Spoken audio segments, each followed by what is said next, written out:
Welcome to Around the Farm. I'm Steve Greggerson here with Site Manager Andy Hite, and we have two guests with us today from the Friends Council, Jim Oda and Mike Gutman. Glad to welcome you today to join us around the farm to kind of take a different look at things around the farm. Well, we are going to take a little bit different look. One of the things that, we've talked about the Friends Council for a long time, and I think people understand a little bit about what the Friends Council does, but who are the Friends Council? So I thought for the next few months we would bring some people in, do a little bit of interview with them so that our viewers start to understand who all the people are that are involved, why they're involved, and all that sort of thing. Jim has been president for about 9,000 years. Seems like it, at least that. He's gone off as president, but still staying on our board this year, which we're glad to have you still a part of the group. And Mike Gutman is our incoming president. So we wanted to let you, let the viewers get a little bit of a insight into outgoing and ingoing president and start to see who is involved with the Friends Council. So I think we'll go ahead and get started and go from there. One of the things that I think we'd like to get perspective from you is, what do you think that the Johnston Farm brings to this area? I know the reach is wider than Piqua, but what do we bring to the area? Well, in my opinion, I think we bring appreciation of our heritage here, that people can come and physically see how this area developed, how it changed. It obviously brings tourism to our area, which is a major economic push. I think sometimes people don't understand how much money tourism brings. Right, to exactly. An area, and Johnston Farm definitely does that. Okay, yeah, we've talked about the tourism dollars before, and you're right. It is and that's something people don't really realize. Mike, what's? Well, when I think of the Johnston Farm, I think it's a unique site in that it presents more than one story. We tell the story of the Native American tribes that were in the area and how they interacted with John Johnston. We cover the canal, some of the canal history, where the canal has come right through this site, and the canal boat ride is something that all visitors look forward to, and I think can remember when they've taken that trip. It's been very, very pleasant and a lot of fun.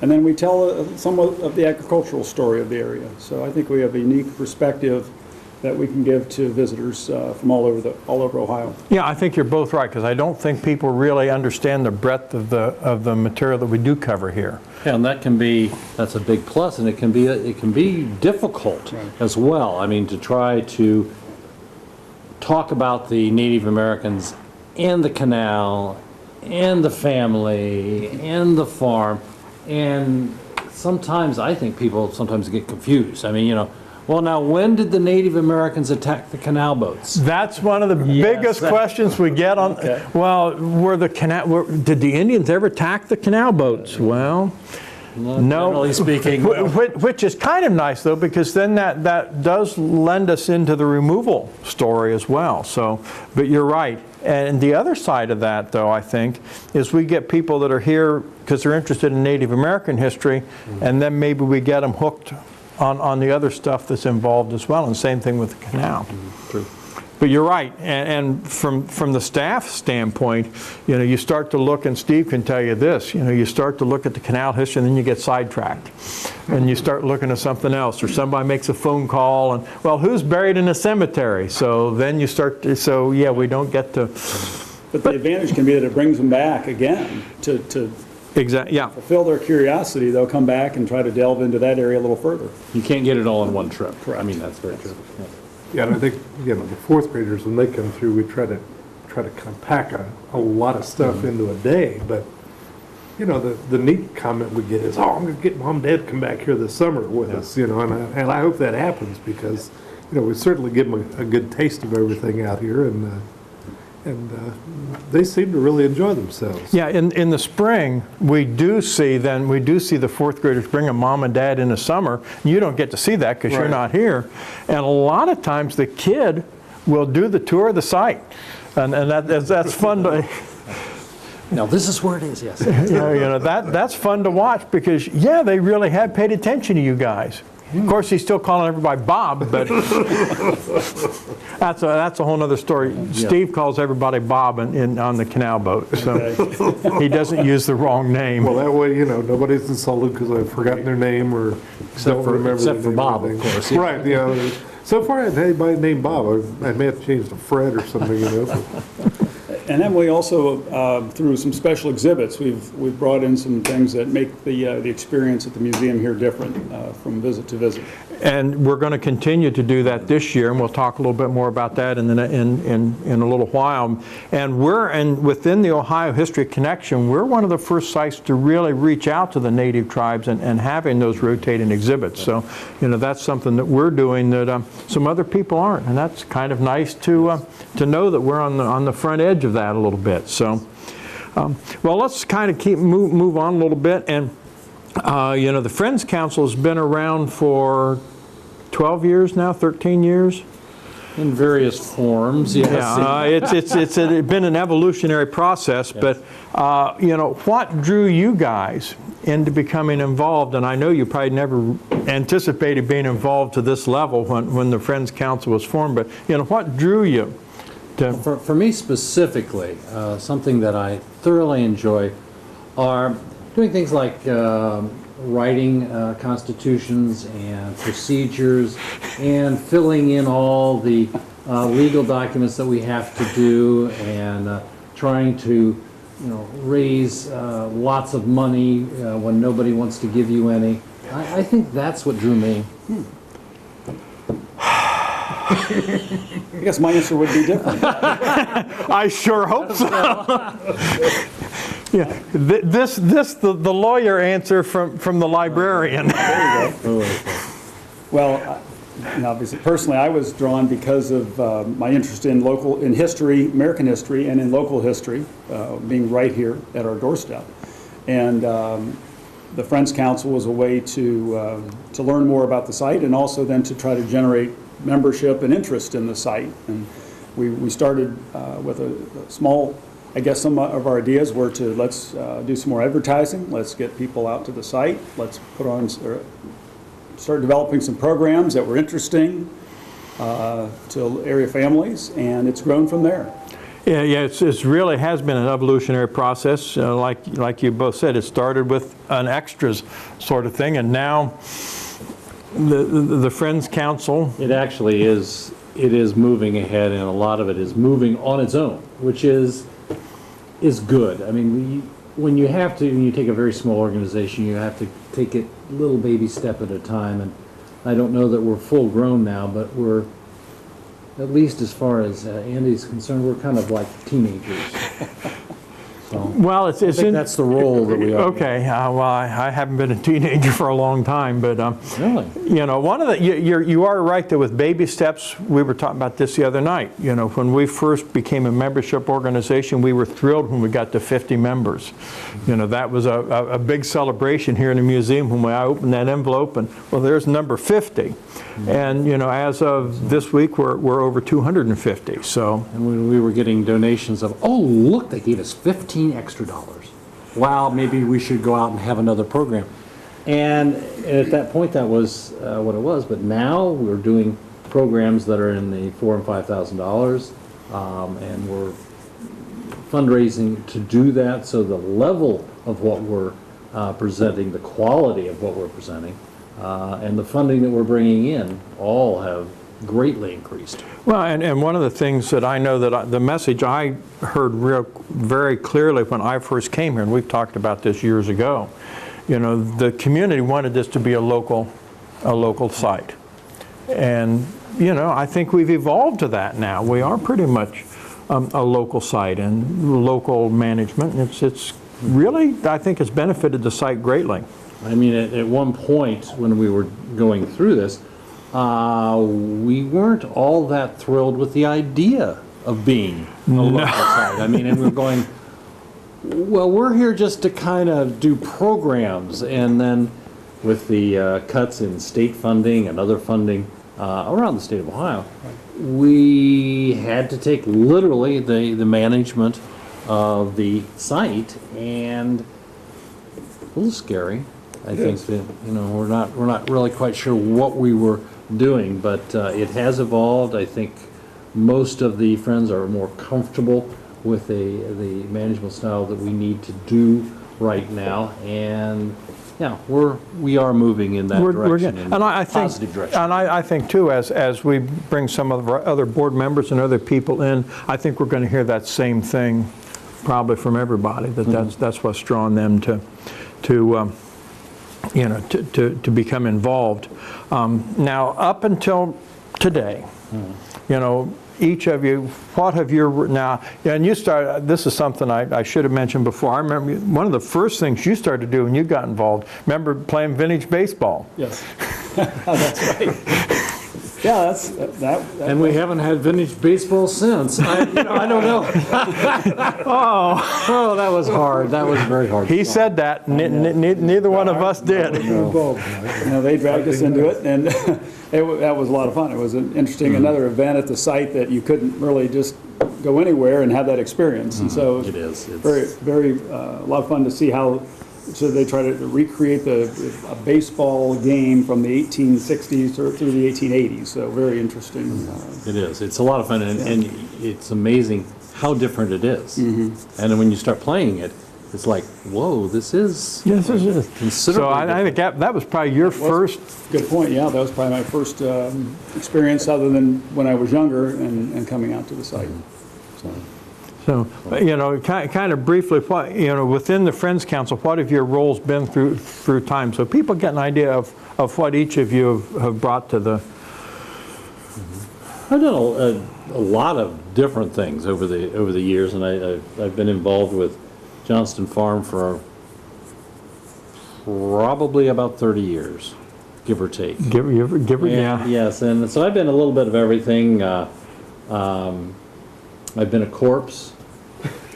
And you did that so very well. Yeah, and Start at the top. Yeah, I did. My dialogue was a little slow, but you know, served dinner. You know, I actually, when I worked out here one summer, I mucked out stalls. That was always a lot of fun, and I learned how to deal with mules, and that the mules were smarter than I was, which was kind of a comeuppance. But I had, you know, a lot of stuff, and dealing with people. I think that's the most fun, dealing with people, and particularly dealing with people when you're in character, because how people react to you. I did a canal boatman, kind of a rude and rustic guy, and I can't imagine that. Can you guys see rude and rustic? To imagine that, isn't it? Yes. Really get into character. But I was chewing on this cigar, and of course after you've chewed on a cigar for a while, it's not the nicest thing in the world, and I was swallowing tobacco juice. And we finished the whole thing. I walked out to the parking lot and got right next to my car, and I threw up.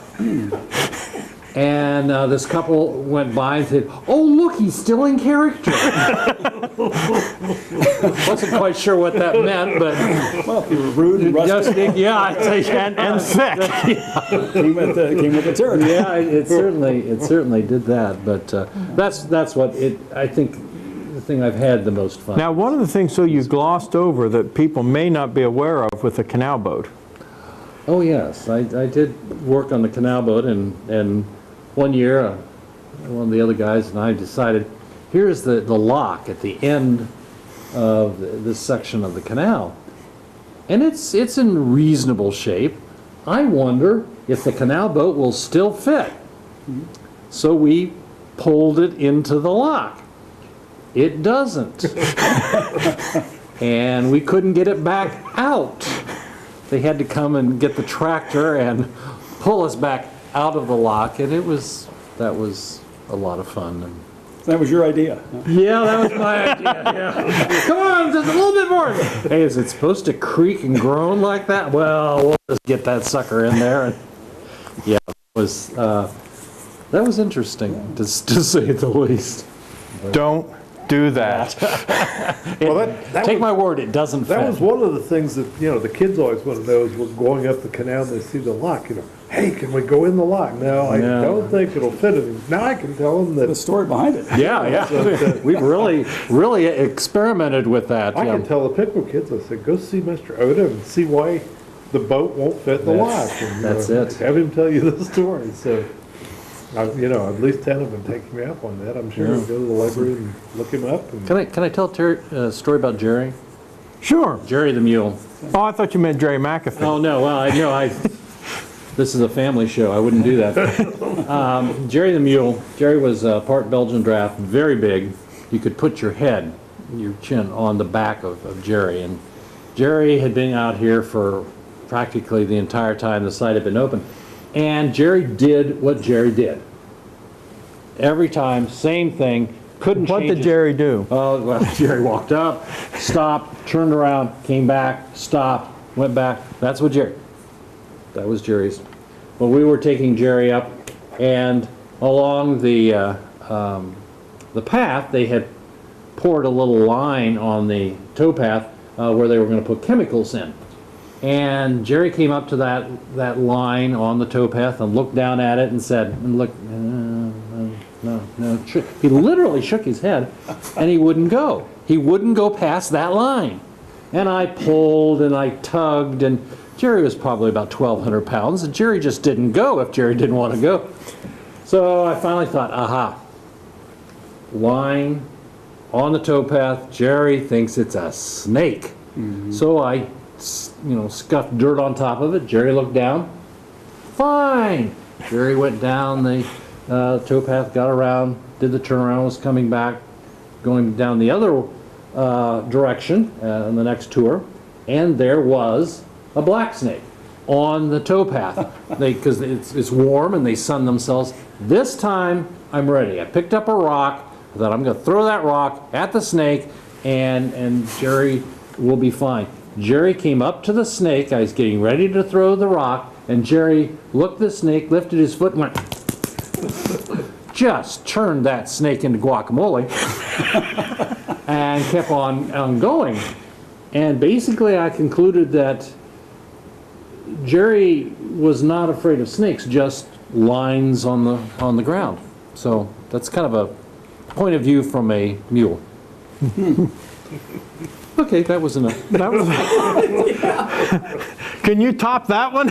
I cannot, unfortunately. Jim's had a very colorful history with his association with Johnston Farm. He's been in many different roles in the murder mystery and the dinner, the Christmas at the farm. So he's really taken it to another level. I've kind of been more on the board level, in the shadows maybe. But I have been with the Friends Council since it started, and we've had a very loyal following. Friends Council's been an excellent group to work with, and a lot of people bring their different perspectives to the board. And I have helped with the tent raising, which was a lot of fun. We prior to I think it was the Chautauqua, and so that was something new and different. We were involved with the expansion of the building. That was a big undertaking that the Friends Council took on, was to arrange for and to cover the old outdoor patio, which was not very usable, into an educational center, which is a great site. Which is Greggerson's room, and it's always terrifying because he's on that side. So he has his own space. He has his own space, and he can't tell time. No, It's okay. but they won't let me put locks on my side of the door. Well, I don't know why. he just wanted to be in there, and that's it. Yeah. But we've really seen that become an integral part of the museum and out here for the educational sessions with the young people. Gives them room to look out over the canal, hear the stories about the canal and what's going on at the site, and then also having private functions out here, which has been nice to. It's a nice alternative to some of the area locations, and you can come out here and be at a historic site to hold your lunch reception or Because you can otherwise. sit there and you're looking out over the canal. Yeah, right. And then that's, And it's funny because, we put, when it was the patio, you could see the canal, but I think having those windows there and kind of framing the canal has drawn people's attention to the view more than what they ever did when they just looked at it from the patio. absolutely.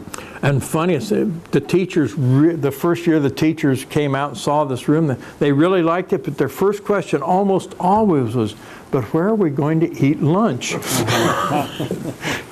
Got to have our priorities. Because they'd always eat lunch on the patio, and then we took the patio away from them.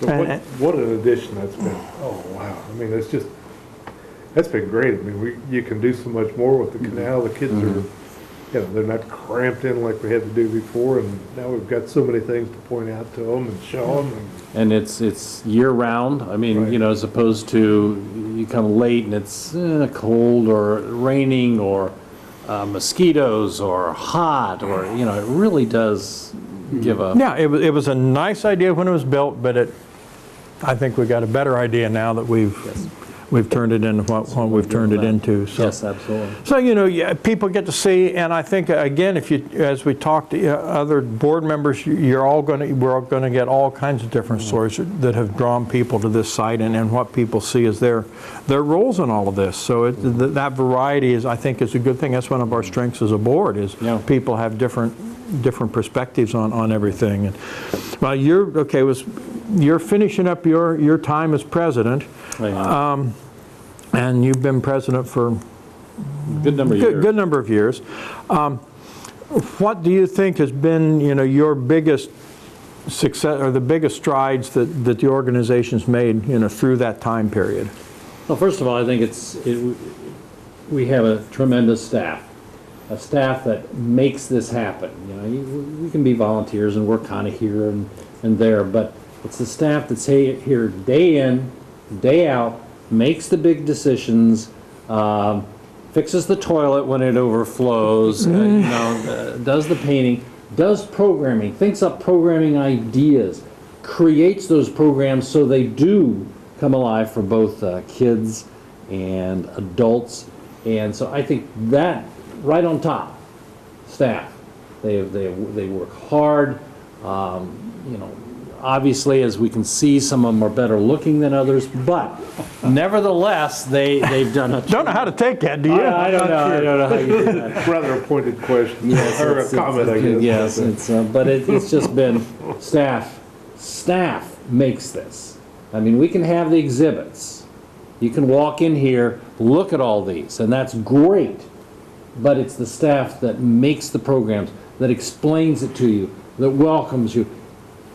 Our staff is second to none in my opinion. For a small historical site, we have a staff that you really can't beat. We have some tremendous volunteers. I remember Jean Wilhelm. Jean's been out here forever. I'm just using her as one Right after the family lived there. Yeah, she was one of the serving maids.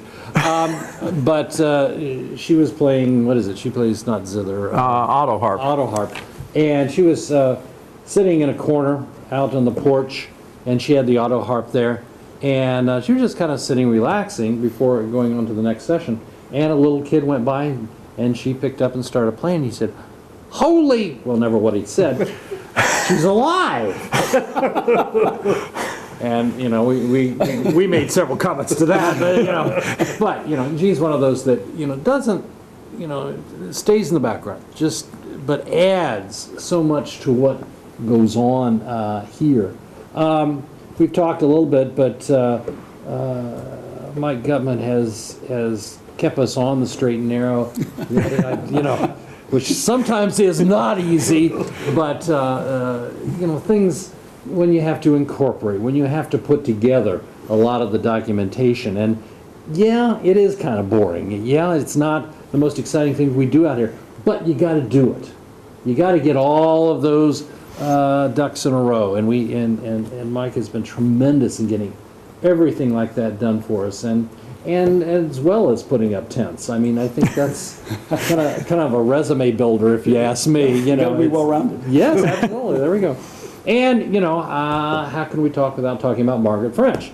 Margaret comes into a meeting and we're saying, well, you know, what do you want to do? And then Margaret tells us what we're going to do. And we have 27 things we're doing, and we raise money, and she goes out and it's been known that when she goes to the grocery, she will corner people in vegetables and, you know, talk to them about fundraising, you know, and it's, you know, so when you got kumquats behind you, you got to give. I mean, that's just a law. But she works tirelessly in putting that together. And I mean, we can go on and on about the various people that have worked so hard out here. And it just really, it's been a different experience with the Friends in looking at this not working as a state site. And that was good. We had a lot of very good things when we were part of the series of sites around the state of Ohio with the Ohio Historical Connection.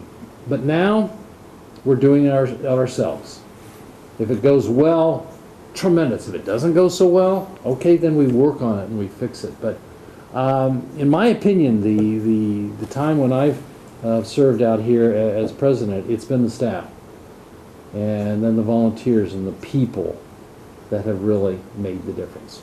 You know, and I would echo that, and I tell anybody that'll listen, which not very many, but you know, when you look at our staff and our volunteers, I think we've got as good a staff and as good of volunteers as you're going to find any place in the country, because they care about this place, they know the stories, and they're so adept at sharing that story with the people that I think, you know, that is one of the things that makes this site different maybe than any place else. This is something that's pretty unique, I think, when you look at the people that we have here. It's fun. I've learned a long time ago, my job is just stay out of the road and let them do what they do best. And we're so fortunate to have the people. We've got an author on board, you know, it's just a great group of people. It's fun to be around. Even Mr. Greggerson here. Thanks. You know, we hassle him a lot, but Rightly so, of course, but that's Yeah. it's I kind of expected, usually. I'd feel bad if we didn't. yes.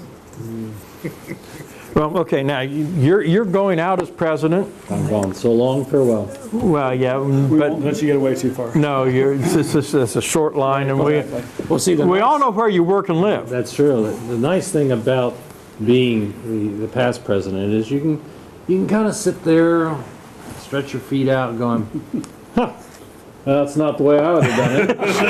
And you know, and they can't really ask you to do too much because you know you've already done that side of it, and so you just kind of get to sit there and. I don't think that's probably going to be the case. Well, Nice try, though. I thought it was. Thank you. Well, yeah, and Mike, we're glad to have you coming in as president. You know, we're happy that, you know, you were in a position in your life that you felt you could step up, and we appreciate that. You know, and as you're coming in and you've been involved from the very beginning, just like everybody else, what do you see are the next big challenges or steps that this group needs to take? Well, I guess I see it as we certainly need to continue the strides we've made to improve the site and make it a top-notch site in the state of Ohio. Obviously, with that, we've grown membership. We want to continue to grow membership from not only Piqua area, but Southwest and Midwest, or the Mid-Central region of Ohio.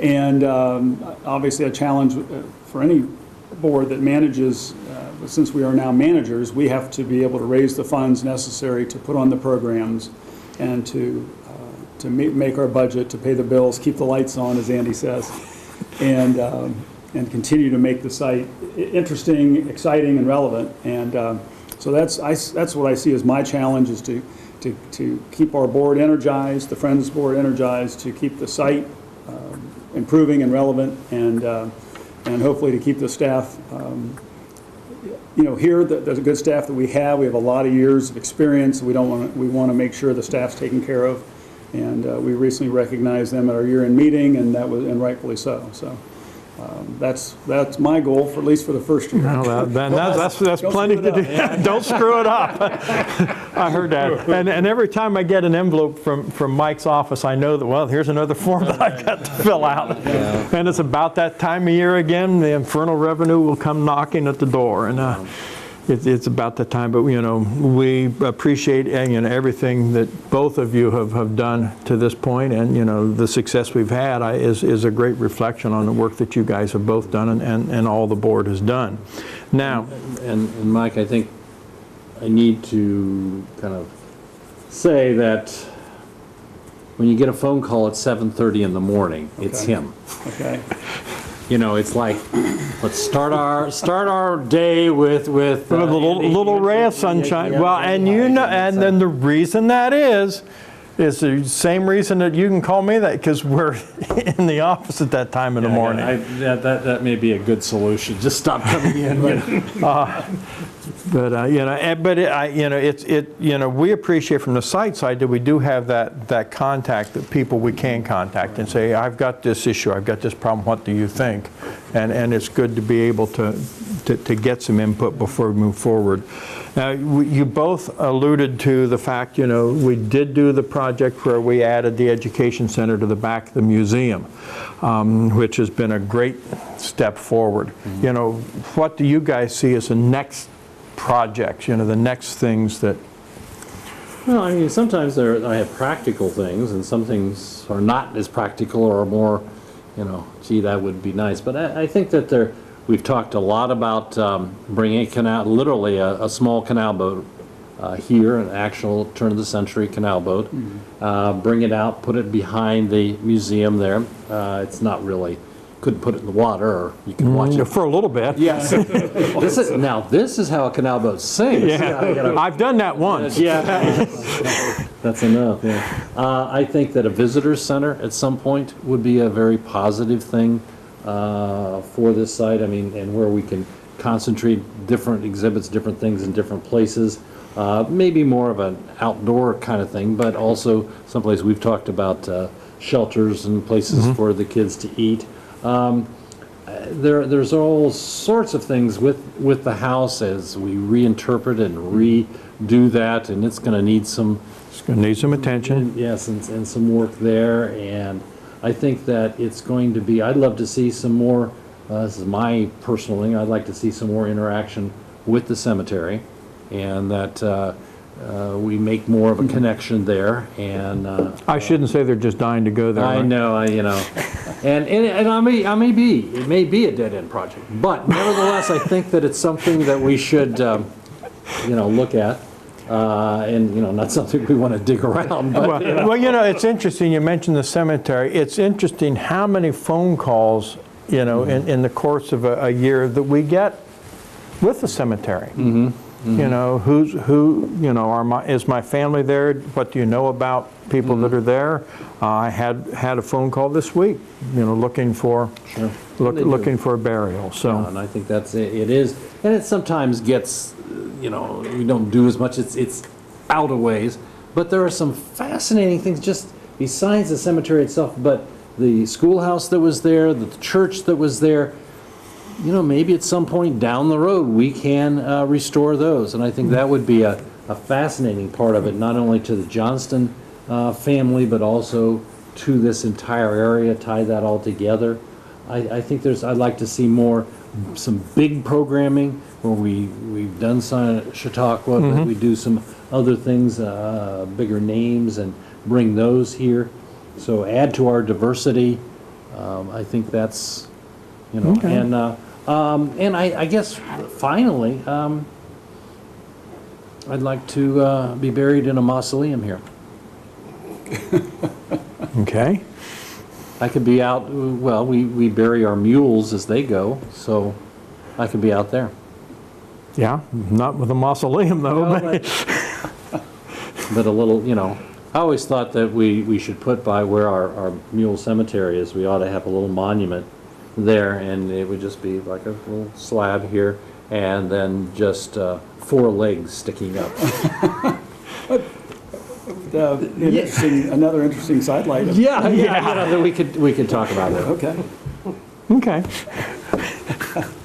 But great ideas. I mean, I think I think the idea is that we want to make sure that we can continue to enhance the site, bring out the most that we can make of it, and continue to, goes right along with the programming to make it as authentic and real and tangible to the visitors as we can. So. Okay.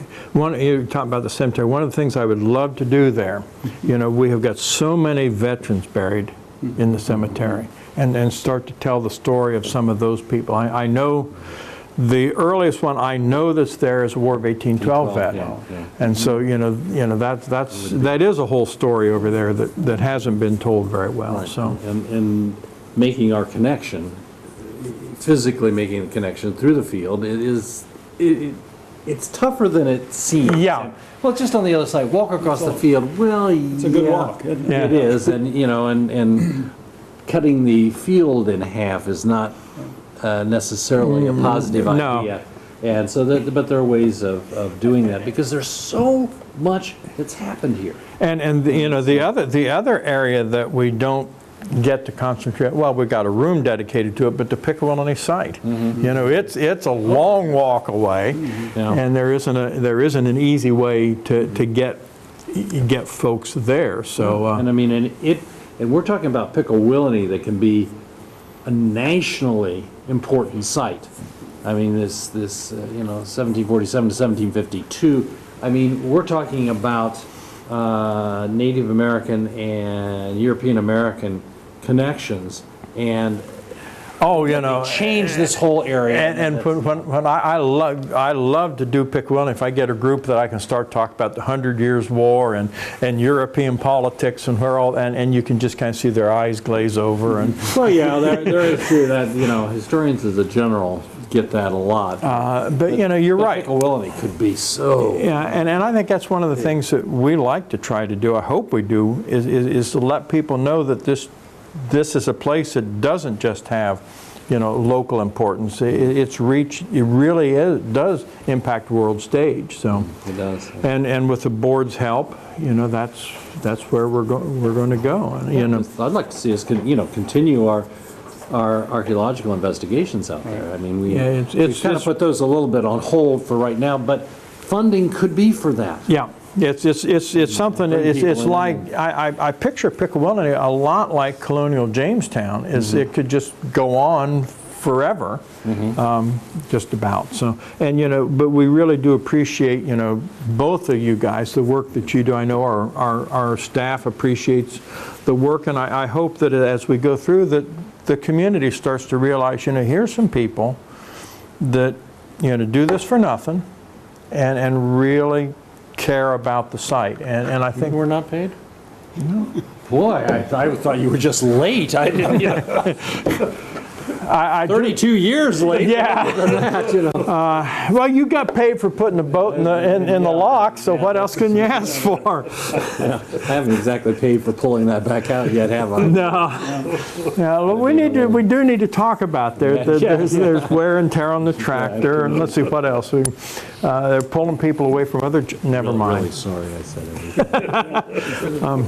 But I think we really do appreciate the work that you guys have done. It's very important to the site.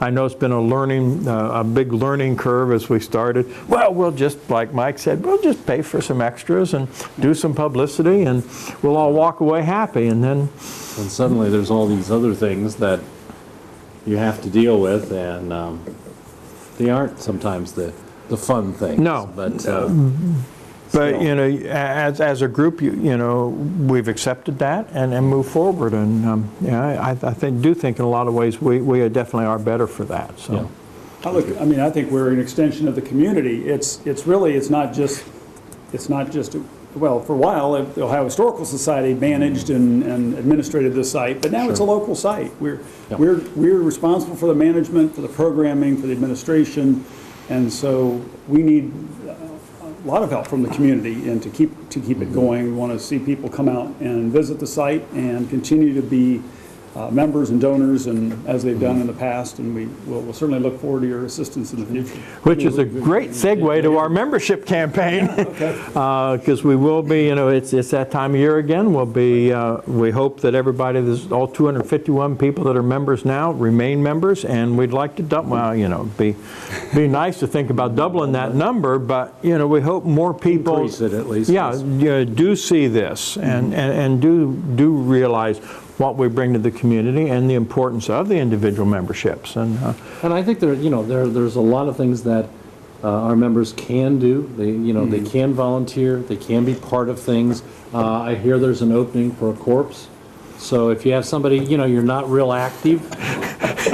A little sedentary. Just all you got to do is lay down, and Ian, you did that so. You got to have style, though, right? Yeah, you got to do it with style. You can't just, You started that. I know I did. I'm sorry I did that. I assume we're accepting cast members for the murder mystery. Yeah, see, there we go. And this year's murder mystery is going to be a little bit different. It's going to be in a California winery. So, maybe the corpse can be gassed before.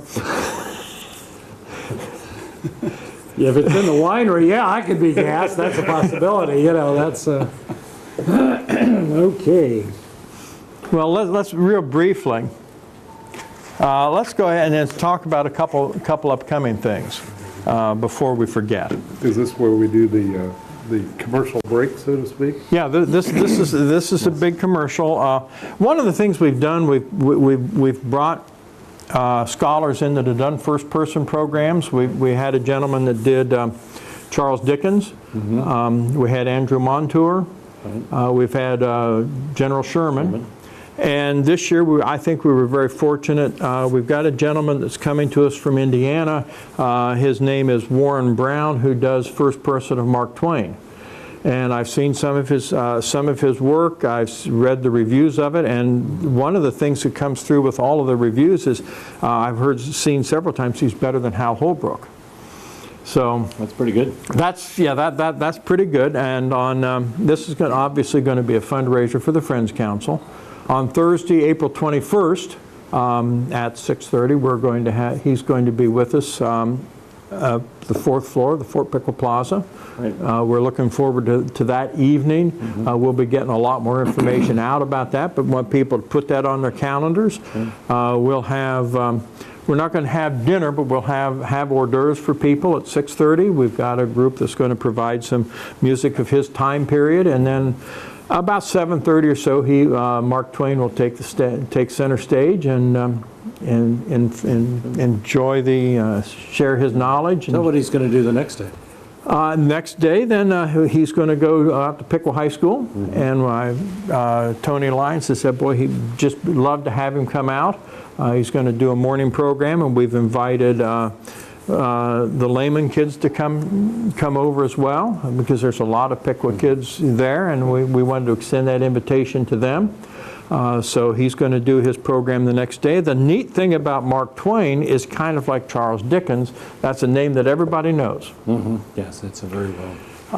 And while we can't say Mark Twain slept here, no, but it's a historical figure that is of some importance. Of course, I mean he was people during his lifetime were reading his books, his newspaper articles. I mean, so where he wasn't here, he was part of our culture here. And this coming from a librarian just ties in perfectly. There we go. To do the books, we offered to, if you brought the Mark Twain collection of books down, we offered to see if he would sign, autograph them for you, and your reaction was less than positive. Yeah, you want to write in the library books. Yeah, we do that a lot. That's one of our major features. Now, if our visitors, if our guests came and brought a book, I'm sure that he'd autograph it. Absolutely, I'm sure he would. I'm sure he would. And that autograph would get you, absolutely. It would take the value of the book and just tank it. You know, it would just, But, this obviously will be a reservation event. Reservations will be, we'll need to have reservations a week before. And reservations will be $35 for the adult, per adult. And if you're a Friends member, one of the benefits of the Friends membership is you do get a discount on that. And, hope that people come out, enjoy the evening. It looks to be great fun. And you can't have a much better setting than the ballroom on the fourth floor. That's and this would be a very appropriate setting for him. I Right. mean, this would be someplace that he might possibly be. yeah. So that's And I think kinda fun. he's told me already in my conversations with him, he's gotten on the Plaza's website and looked at it and says, "Oh my, this is pretty nice, isn't it?" Yeah, people Said, "Yes, Mr. Brown, you're going to enjoy this." show off Piqua's finest. Yes. There we go. Yeah, and so we hope that people will respond to that. We'll be getting a lot more information out about that very shortly, so people can plan ahead for that. And then the next thing that we'll be doing after that, in May, we've last 2 years we've done a Dragons raffle where people can have a chance to get a box at the Dragons game. We've done it the last couple of years, Memorial Day weekend, and we realized that, that's probably a dumb time to do that. That's one of those things that, Sounded like a good idea at the time. yeah, well, gee, you celebrate Memorial, people are gone Memorial Day weekend. So on Sunday, May 15th, we'll be offering people a chance to go to a Dragons game, sit them and 20 of their friends, and enjoy the game. Next month, we're going to try to have I don't have 25. I was going to say, Jim, it might be a stretch for Jim to Oh! call up. Let me just pull this out of my heart. Well, you got to get even where you can, right? Yeah, but this is a fundraiser. You're buying a chance to do this, and we've had a couple of people that have done this in the past. Have had just a lot of fun. And really is a yeah, lot and of fun that's to where I do was that. going to go before Mike zinged you. Is we are going to have the first two winners come in next month and talk about their experience at the Dragons game. So people, it's one thing to say, oh, here's tickets to the Dragons game. Well, it's more than a baseball game. If you've never been to a Dragons game, it's a whole it's a whole experience. And really, I think we're fortunate here, that close to have a quality facility like that and a quality product in a baseball team. Yes, you're right. They could be going to Cleveland watching the Indians or the Mud Hens, That's I true. always like the Mud Hens. So those are the next couple events that are coming. Then we've got a whole slate of summer events, and we'll talk about that as we get closer. So, but we're looking forward to this year. Right now in January, with the snow flying, it seems like a long ways away, but Yes, it does. But it round the corner, and as Steve says, the yellow troop carriers. They'll come rolling in. Here on the horizon, Yeah, they'll be coming over the hill. and you have to be ready for them. 60 days Is that till right? spring Yeah. from yesterday. Right. Wow. And I had a phone call today with a teacher that every year books every year. She says, and I can count on this phone call every year. She says, I didn't write it down. When are we coming? So we had our annual phone call to. See when the heck I'm supposed to be here. Yeah, and I had a school contact me today. We want to come. So That's great. you We know, need to keep remind people that, you were out here 3 years ago. And so why do I need to come back? Because you always will see something else. I talked to one lady and she said, well, I was out there. And I said, well, there's always a lot of things. I said, like, did you enjoy the canal boat? Well, we didn't get to the canal boat right. well, you need to do that. And she said, we didn't get into the house or the barn, but we did walk on the path in front of it. Well, come back. There's a couple of things left for you to see. Yeah. You know. And that's another good lead in, because we have, yeah, thank you. We didn't even plan that. That's not even in the notes. You know, we have developed a relationship with the 6 Ohio tribes. Yes. And this past year, the Miami Nation put an exhibit here and in your old canal room. That's right. That told their story from removal to the present. Because one of the things that I've felt for a long time that was missing was, you know, we talk about removal into the 1840s, and the story just kind of stops. Right. And it doesn't really tell the story that the native population is still here. It doesn't. There's still a vibrant culture going on. But, you know, from our standpoint, in Johnston, I mean, that was it. They left the area. And so, you know, we last year, the Miami told their story to the present time, and they did present that story that, you know, it is still a legitimate, vibrant culture. The people are still here. You know, they didn't cease to exist, you know, and people really like that. People spent a lot of time in that room last year. And this year, the Eastern Shawnee have committed to do the same thing. So each year, so that's going to be something new for the next, you know, next 4 years after this. Because we even get textbooks, and it's like Native Americans in Ohio in 1812. After the War of 1812, then the Indian influence is gone. Yeah, and that's not. We needed to tell that story better. Get it out there and really promote the whole idea. So, you know, that's new. And of course, in the farmhouse, the lady Sherry and Marla up there, every year they move furniture and they move stuff. And that's why we don't go up during, you know, because we'll be moving things. And I go in to do a tour, and I don't get to do house tours very often, but I'll take a group through the house, and I'll start to say, well, this is not here. They've moved it. Keeps you on your toes. Well, we'll find it as we go through another someplace else. But you're right. So it is evolving. You know, we've made some changes, drastic changes in the museum from what, you know, this building looked like. And so, you know, if they haven't been here for a while, you know, we always invite people to come back. And our staff, and Steve does the same thing, is, you know, they're looking for new stories. You know, they learn new things over the winter. And, you know, even though it's the same people, it's additional information every year, so they don't get the same story. And some of things might even be true.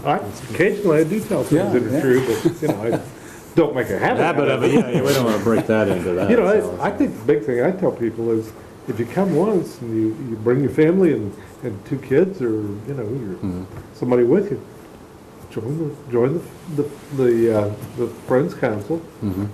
You can come back every day in the summer that we're open, and it costs you nothing, and it's a great place to roam around. And like you said, you don't get to see everything generally once you come for an afternoon. And I know every time I come, I truly do see something different.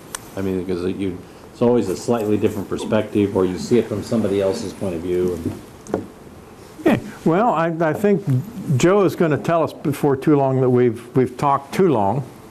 No. No, I can't imagine that. Yeah. But, you know, I really do appreciate you guys coming out on a really nasty day today.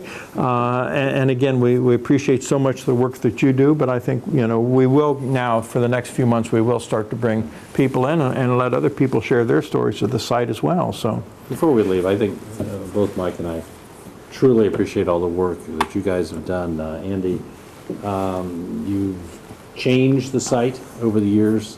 Since you've been here, we've had some real ups and some real downs, and so for all the work and everything that you do, really appreciate it. Thank you, We're guys. clearly on the up. Yes, No doubt. absolutely. There's no Upswing. 6 ways on that one. Well, we appreciate that. And like I said, my job, I've got a great staff, and I just try to stay out of their way. They appreciate that. Except when we have to tell this guy, all right, you've talked long enough, just like Joe is telling us right now. Well, I guess it's time to wrap it up, and you know, we're thanking people. We can't forget to thank our producer, director, videographer, cameraman, Nice all guy. around nice guy. And don't forget, humble as a day is long. There you go. That's true. So Thanks, Joe. we'll see you get around the farm.